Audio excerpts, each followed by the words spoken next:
The Four Anglo-Mysore Wars, 1767 to 1799, were fought between the British East India Company, EIC, and the state of Mysore.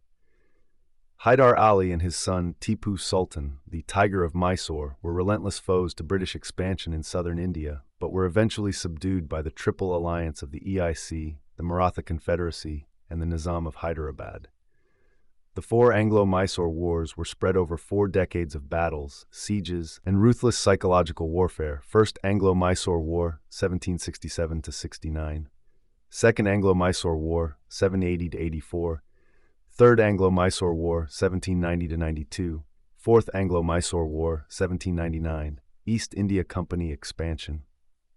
The East India Company was founded in 1600, and by the mid-18th century it was benefiting from its trade monopoly in India to make its shareholders immensely rich. The company was effectively the colonial arm of the British government in India, but it protected its interests using its own private army and hired troops from the regular British army. By the 1750s, the company was keen to expand its trade network and begin a more active territorial control in the subcontinent. Robert Clive, 1725 to 1774, won a famous victory for the EIC against the ruler of Bengal, Nawab Siraj-ud-Daulah, b. 1733 at the Battle of Plassey in June 1757. The Nawab was replaced by a puppet ruler, the state's massive treasury was confiscated, and the systematic exploitation of Bengal's resources and people began. Clive of India was made the governor of Bengal in February 1758, and for a second spell in 1764. The EIC won another key contest in October 1764. After victory at the Battle of Buxar, aka Boxer, the Mughal Emperor Shah Alam II, R. 1760 to 1806, awarded the EIC the right to collect land revenue, Diwani, in Bengal, Bihar, and Orissa. This was a major development and ensured the company now had vast resources to expand and protect its traders, bases, armies, and ships. Unfortunately for the EIC, its growth meant that it came into conflict with new powers, chief amongst them the southern state of Mysore. First Anglo-Mysore War. The ruler of Mysore was Haidar Ali, 1721 to 1782, in power since 1761 when he usurped the throne and took over the royal palace in Seringapatam, Srirangapatna, the capital of the kingdom located on the Kaveri River. Ali, an experienced general, was keen to expand his kingdom, which covered the southern portion of India, and he had the means to do it, thanks to a series of revenue and tax reforms that permitted him to fund a large army. Another advantage for Mysore was innovations in weapons, particularly the use of handheld rockets, typically fired by cavalry riders. The problem for Ali was that this part of the subcontinent was a particularly busy area of competing states.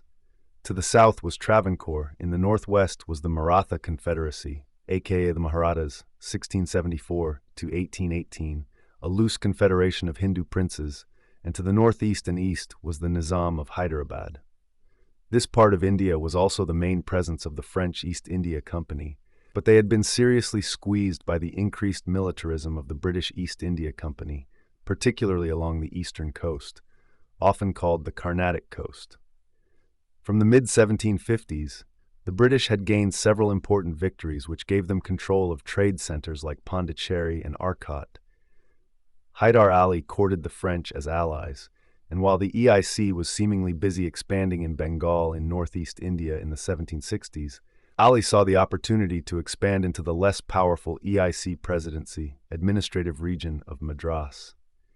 In August 1767, he declared war on the East India Company. He had 50,000 well-trained and well-equipped troops, including camel cavalry that fired rockets, more and bigger cannons than the EIC, and superior logistics based on large permanent pens of bullocks for use as transportation.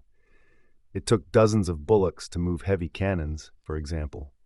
When the EIC realized Madras was under serious threat, and the directors saw with horror the consequent crash in the EIC's share price back in London, the company took decisive action. The EIC joined forces with the Nizam of Hyderabad to attack Mysore in 1767. Ali shrewdly pursued a scorched earth policy while buying off the Marathas with a huge quantity of silver. The withdrawal of the Marathas resulted in the Nizam of Hyderabad switching sides. Both were then defeated at the Battle of Trincomalee, September 1767, by an EIC army led by Colonel Joseph Smith. Hyderabad then switched sides again, but still, Haidar Ali fought on. Then another EIC force mobilized from Bombay, Mumbai on the western coast. Caught between three armies, Haidar Ali decided to sue for peace, one which the EIC was glad to accept, given the already high costs of the war. Consequently, the First Anglo-Mysore War ended in an alliance between the EIC and Mysore with a mutual protection clause against any future threat from the Marathas. The Maratha Confederacy had challenged and conquered territories of the Mughal Empire in the southern and western areas of India through the 18th century, and was perhaps the greatest threat to everyone else. But the Marathas were a group ravaged by internal disputes, which limited their effectiveness in wars. The Marathas would be on-off allies and outright enemies of the EIC through the three Anglo-Maratha Wars until the dominance of the British was finally established in 1819. As these various powers jostled for supremacy in southern India, the consequent disturbance to peasant life manifested itself in a terrible famine in 1770. Second Anglo-Mysore War. The second round of warfare between Mysore and the EIC saw Haidar Ali invade the Carnatic coast to the east with a massive army of 70,000 to 100,000 men. Through 1780, many isolated British forts were captured, and Madras came under serious threat again. Ali had at his disposal far more and bigger cannons than the British, and he was always careful to ensure local terrain protected his artillery in battles so that they could be whisked away if the infantry side of things went against him. The British, largely due to poor planning and even poorer logistics, suffered a resounding defeat at the Battle of Pollilur in September 1780. The overall commander was Sir Hector Munro, victor at the famous Battle of Buxar in 1764, but Munro was long past his best, and fatally, he had not managed to link up with a second EIC army led by Colonel William Bailey. It was Bailey's force which was destroyed at Pollilur despite brave resistance. This defeat at Pollilur, which Munro described as the severest blow that the English ever suffered in India, Dalrymple, 255, was very damaging to the company's reputation in the subcontinent.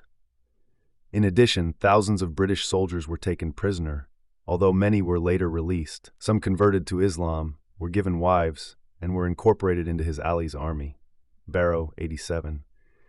There were also tales of forced circumcisions, the smashing of limbs with hammers, and long spells in flooded cells for those British unfortunate enough to be captured. At least the British domination of the high seas meant that Mysore's traditional ally France was limited in how much logistical help it could give to the Indian kingdom. Eventually, the superior resources of the EIC and its ability to renew its armies and weaponry began to tell. The EIC won the Battle of Porto Novo, Parangiapeti, in July 1781 thanks to its gifted commander Sir Eyre Coote, 1726 to 1783. Coote had exploited the fact that Haidar Ali had unwisely left his left flank unprotected, thinking the sandhills in that position would suffice. Nevertheless, Mysore continued the war, concentrating now on sporadic attacks on the EIC supply network. Haidar Ali died of illness, possibly blood poisoning or cancer, in December 1782. Ali's son and successor Tipu Sultan, aka Tipu Sahib R. 1782 to 1799, continued his father's aggressive expansionist policies, particularly against his southern neighbors of Cochin, Malabar, and Travancore.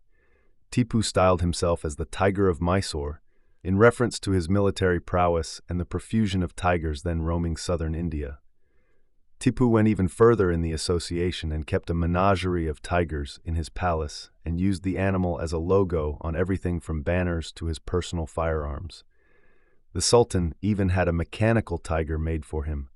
The contraption survived better than its owner and is today on public display in London's Victoria and Albert Museum.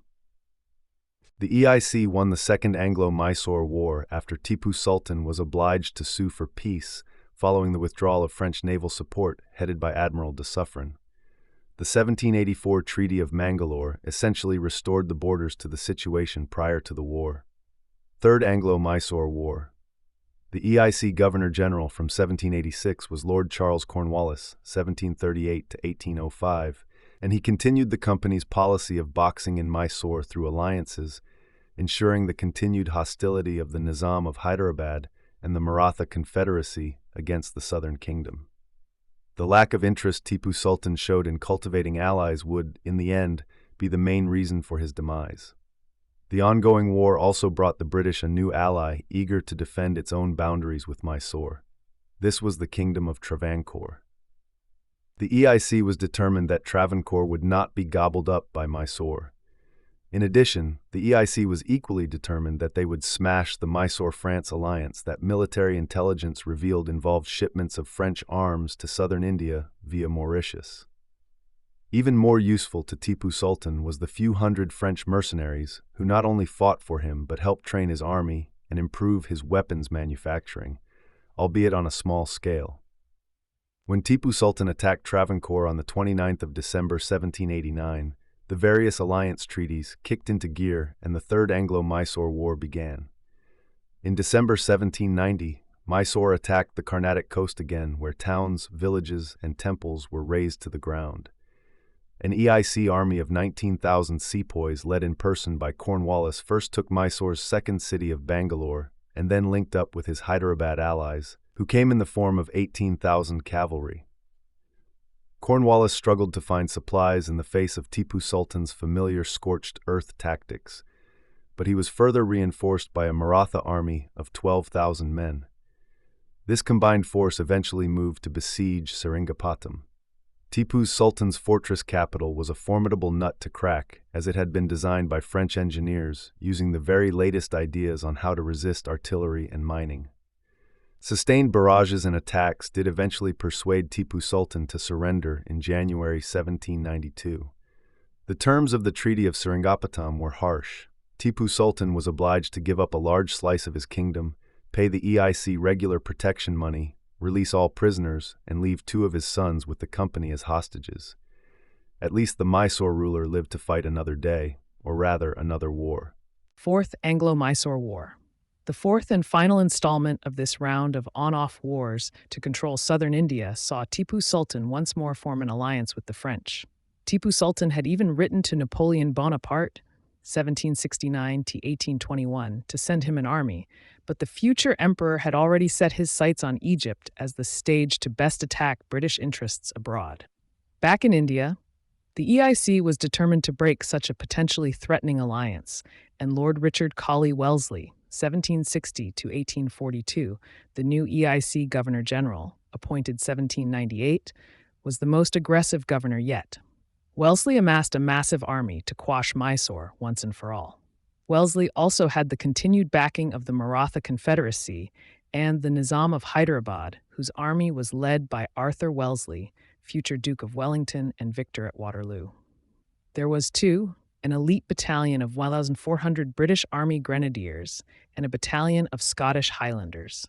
As the EIC assembled its most powerful pieces for this final round in the 4-decade game of empires, the situation for Mysore looked bleak indeed. By February 1799, 50,000 fighting men were on the march to once again attack Seringapatam. On the 7th of April 1799, the EIC army led by Major General David Baird, a one-time prisoner of Tipu Sultan, along with his Indian allies, began a 1-month siege of Fortress Seringapatam. By 2nd of May, the 40 massive 18-pound cannons of the attackers, brought to the capital for this specific purpose, had at last blasted enough holes in the formidable fortification walls to permit the infantry to storm the city and win the war. A staggering 927 cannons were captured at Seringapatam Fortress, 10 times more than the British had. Tipu Sultan was killed in action or its immediate aftermath, and his remaining family members were exiled. 10,000 men on the Mysore side had been killed, compared to just 350 or so of the attackers. The city was systematically looted, and for 24 hours, its 100,000 civilians suffered the unspeakable terrors of those left to face an out-of-control victorious army. Mysore signed a treaty with the EIC in 1799, and the state, now much reduced in territory, came under British rule through their reinstallation of a puppet ruler, Krishna Raja Wadiyar III of the traditional Wadiyar ruling family, which had reigned before Haidar Ali's takeover. The British took over Mysore directly in 1831. Victory over Mysore had, for the EIC, removed a bogey which had overshadowed all their activities in South India for 30 years. Spear 102. The storming of Seringapatam marked the first occasion the EIC issued medals to all ranks in its armies, ranging from solid gold medals for a general to tin versions for privates, British, and Indian. Aftermath. While the EIC showed the subcontinent the eventual fate of any kingdom that dared to cross it, the specter of Tipu Sultan cast a long shadow over the British psyche. Rarely had the EIC come across such a determined foe, and Tipu was demonized in Britain, so much so, Indians in Britain frequently had to bear children in the street shouting at them, "Tipu, Tipu." The Four Anglo-Mysore Wars became the stuff of legend and were a favorite subject for London playwrights in the 19th century, while Tipu Sultan's demise captured the imagination of countless painters and engravers. More recently, Tipu Sultan's reign and character have been more carefully re-examined by historians, and the study of, for example, temple records shows that he was a generous benefactor to Hindu shrines. We also now know that he possessed a library of 2,000 books and was a keen collector of the latest scientific instruments. The Mysore ruler was certainly guilty of devising gruesome deaths for his captives, but he is nowadays presented less as a Muslim fanatic intent on murdering Hindus and Europeans alike, and more as an industrious administrator, enlightened ruler, and gifted general who was, in the end, the victim of the relentless colonial expansion of his more powerful neighbors.